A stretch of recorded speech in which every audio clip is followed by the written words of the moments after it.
when on May 14th of 1948, Israel's first Prime Minister David Ben-Gurion declared the independence of the Jewish state of Israel, he didn't mention Jerusalem, and Ben-Gurion didn't specify where the capital of the newly restored Jewish nation would be. As war immediately broke out, Israel invaded by its Arab neighbors, Jerusalem wasn't even officially part of Israel. The United Nations had specified it should be an international city. But when the war ended in 1949, Israel held the western part of Jerusalem, Jordan had the east. Israel's parliament, the Knesset, was put in West Jerusalem. So was the Prime Minister's office and other parts of the government.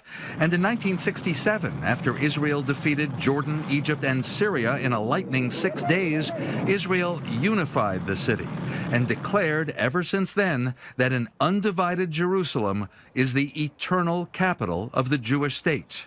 Yet just about every embassy, including the United States Embassy, had been established in Tel Aviv.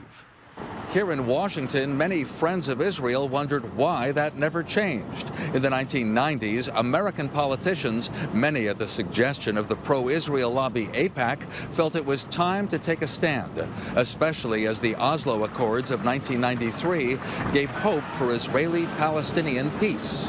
Certainly, the overwhelming majority of Congress voting to affirm the fact that Jerusalem is the capital of Israel was a very big deal. Josh Block, who used to work for AIPAC, now the president of an activist group, the Israel Project, noting the Jerusalem Embassy Act was passed by the Senate 93-5, and more than 90% of the House voted yes. President Bill Clinton signed the bill, which said the U.S. Embassy should move from Tel Aviv to Jerusalem by 1999. There was a hope that the peace process, which was very active, in which people had a lot of hope in the 1990s, would culminate at the end of that decade, and of course the U.S. would move its embassy, and all these things would align in that way. And then there was this idea that if we just held back on the embassy, it would somehow facilitate, the process and facilitate peace.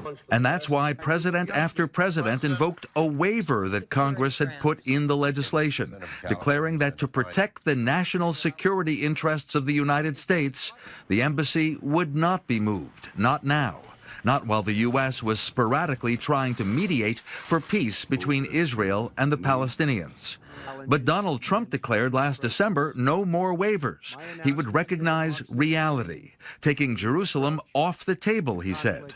Though U.S. officials insist that doesn't mean Palestinians won't have part of Jerusalem or its suburbs. The official Palestinian reaction is to have no contact with the Trump administration, whereas Israel's supporters in AIPAC here were celebrating. And at a Republican rally in Indiana last Thursday, Vice President Mike Pence found that Trump voters care about this issue. And the new American embassy will open in Jerusalem, the capital of the state of Israel, on Monday.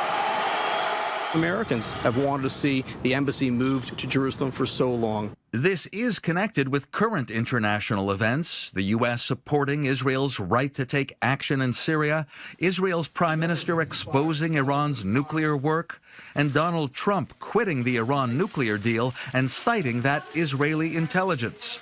Trump likes to say that relations with Jerusalem, yes, Jerusalem, have never been better. Dan Raviv, I-24 News, Washington.